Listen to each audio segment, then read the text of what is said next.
नमस्कार दोस्तों। आज से लगभग 20 साल पहले अगर हम देखें तो जब अगर किसी को घुटनों की तकलीफ होती थी तो बोलते थे कि बुढ़ापा आ गया है। पर आज ये जो है हमें 30 साल में ही ये तकलीफ हो जाती है। तो क्या कारण है जो हमें आजकल इतनी जल्दी एज में, जो इतनी कम एज में ये तकलीफ स्टार्ट हो रही है? इसका सबसे मुख्य कारण है हमारा लाइफस्टाइल। पहले हम अपनी बॉडी को यूज करते थे। बॉडी को यूज करने का मतलब है कि हम वॉक करते थे, साइकिलिंग करते थे, कोई भी काम हम अपने अपने शरीर को अपने साथ में, मतलब अपने शरीर का उपयोग करते थे। आज ऐसा नहीं है। आज हम मशीनी दुनिया में चलते हैं। कोई भी काम है, हम जाना भी कहीं भी होता है तो हम कार में जाते हैं या बाइक में जाते हैं या स्कूटर पे जाते हैं, जहां भी जाना होता है। और हमारी एक्टिविटीज कुछ भी नहीं है। पहले साइकिलिंग होती थी, आजकल ऐसा कुछ भी नहीं है। एक्सरसाइज नाम से भी हम बहुत पीछे हो गए हैं। तो सबसे इसका मुख्य कारण ये है। पहले क्या होता था, हमारी दिनचर्या एकदम सिंपल होती थी, अच्छी चीजें खाते थे, स्वस्थ रहते थे। पर आजकल ऐसा नहीं है।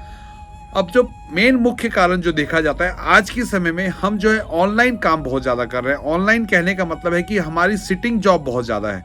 कोई भी जगह में अगर हम कोई काम करते हैं तो हम एक जगह काफी ज्यादा समय तक बैठते हैं। जैसे हमारे काम का तरीका ये हो गया है। तो ये जो एक जगह एक समय में बहुत ज्यादा देर तक बैठने के कारण ही हमें ये तकलीफ होती है। तो होता क्या है कि अगर हमारा काम है 2 घंटे 3 घंटे लगातार एक जगह पर बैठना है, तो हमें ऐसा करना चाहिए कि अगर आधे घंटे तक हम अगर बैठे तो हमें थोड़ा सा पोस्चर चेंज करना चाहिए। चेंज करना चाहिए मतलब थोड़ी देर हमें या तो थोड़ा एक वॉक करके आ जाए, थोड़ा पानी पी लें, पैरों को ऊपर नीचे ऐसे कर लें, थोड़ा घुमा लें, ताकि जो है जिससे हमारे बॉडी का ब्लड सर्कुलेशन फिर से हो जाए या सही हो जाए। जो हम बैठने के कारण जो है, जो हमारे नर्व्स में जो ब्लड का सर्कुलेशन है वो जो प्रॉपर नहीं होता वो हो जाता है।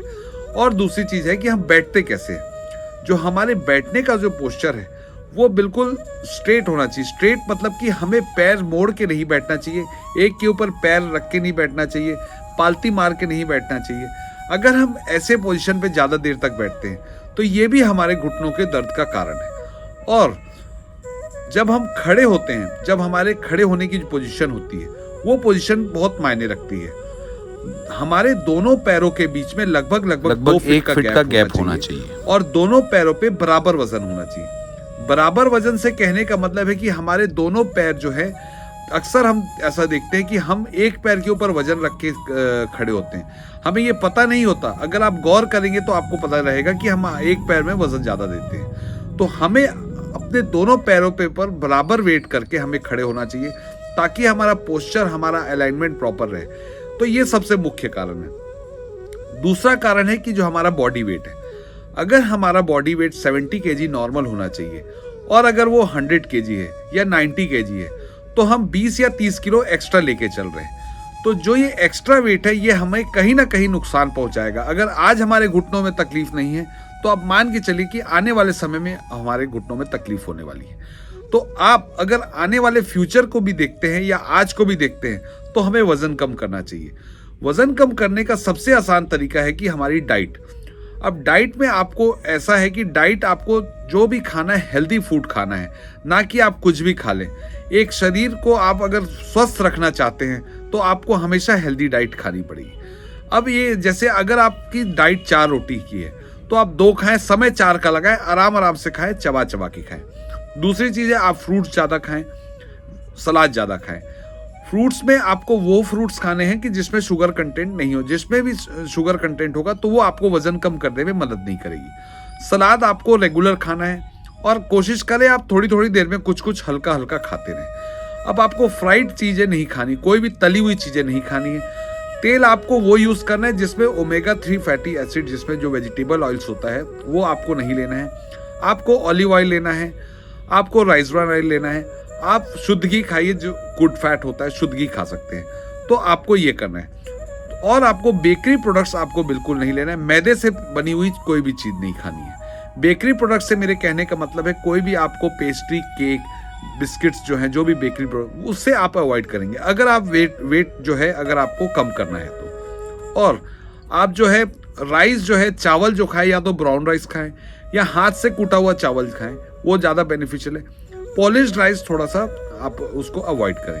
तो ये तो आपका हो गया खाने का। और आपको खाने में जो है बहुत ज़्यादा ही प्रोटीन का इंटेक नहीं करना है, क्योंकि बहुत ज़्यादा कोई भी चीज़ का अगर हम इंटेक करते हैं तो वो भी हमें नुकसानदायक होता है।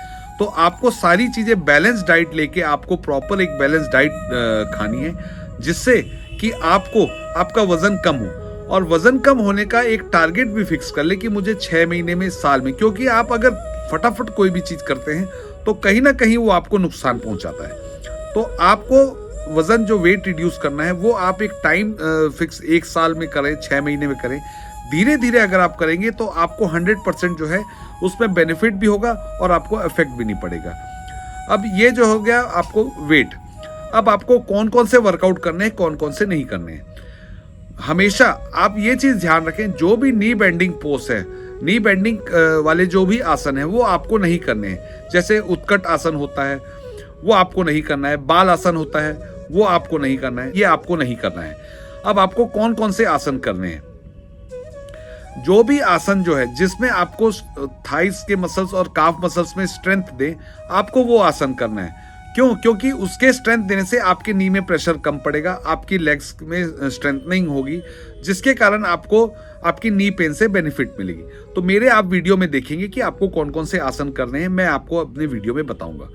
अब आपका ये है कि आपको पानी भी जो पीना है वो भी आप बिल्कुल खड़े खड़े होके ना पिए, पानी भी बैठ के पिए, आराम आराम से पिए। पानी का वीडियो मैंने बनाया है, वो आप देख सकते हैं, डिस्क्रिप्शन बॉक्स में आपको मिल जाएगा। तो ये आपका जो हो गया ये। अब जैसे अब हम बोलते हैं कि हमको आइस पैक कब लगाना है और कोल्ड पैक जो है आपको हॉट पैक कब करना है। आइस पैक से मतलब है कि जब हमें चोट लगती है, जिस समय चोट लगती है तो विदिन 24 आवर, 24 घंटे के अंदर हमें आइस पैक लगाना है। बर्फ को एक कपड़े में लपेट के, आप कॉटन के कपड़े में लपेट के बर्फ को आप लगा सकते हैं जिस जगह पे आपको चोट लगी हो, जिस जगह पे आपको स्वेलिंग हो। तो इससे क्या होगा, जो ब्लड का जो एक्यूमुलेशन है वो नहीं होता है और आपको इससे स्वेलिंग से राहत मिलेगी। और आपको ये जो है उस जगह पे आप लगाएंगे तो आपको 100% आपको बेनिफिट मिलेगा। तो बर्फ आइस कंप्रेस का तो ये फायदा है। और आपको हीट पैक जो गर्म जो है आपको वो कब करना है, जब 24 घंटे के बाद जो है आपका जो पेन अगर होती है उस जगह पे, तो आपको हीट पैक लगाएं या एक बॉटल में गर्म पानी भर के वो कर लें, या ये आप कर सकते हैं। तो इससे क्या होता है कि जो नसों में जो ब्लड का जो सर्कुलेशन है वो अच्छा होता है। तो ये आप करने से आपको इसमें बेनिफिट होगा। और लास्ट में ये बोलना चाहता हूँ कि अगर आपका माइंड स्टिफ है तो आपकी बॉडी स्टिफ रहेगी। तो आपको अपने माइंड को फ्री रखना है, बॉडी को तभी आप फ्री रख सकते हैं। तो आप अपने माइंड को फ्री रखें और अपने एक्सरसाइज में ध्यान दें, अच्छी डाइट लें, अच्छे सोच विचार रखें। तो जैसे जैसे आप अपने आप में पॉजिटिव रहेंगे, आपको 100% जो है आपकी पेन से रिलीफ होगी और आप हमेशा जो है अच्छे के लिए अच्छा होगा आपके साथ। तो मैं यही आपको बोलता हूँ कि आप अपने जो है अपने लाइफस्टाइल को चेंज करें, दिनचर्या को चेंज करें, सोने उठने का समय सही रखें, प्रॉपर डाइट लें, प्रॉपर समय से खाएं, ताकि आपको पेन से रिलीफ हो। धन्यवाद, थैंक यू।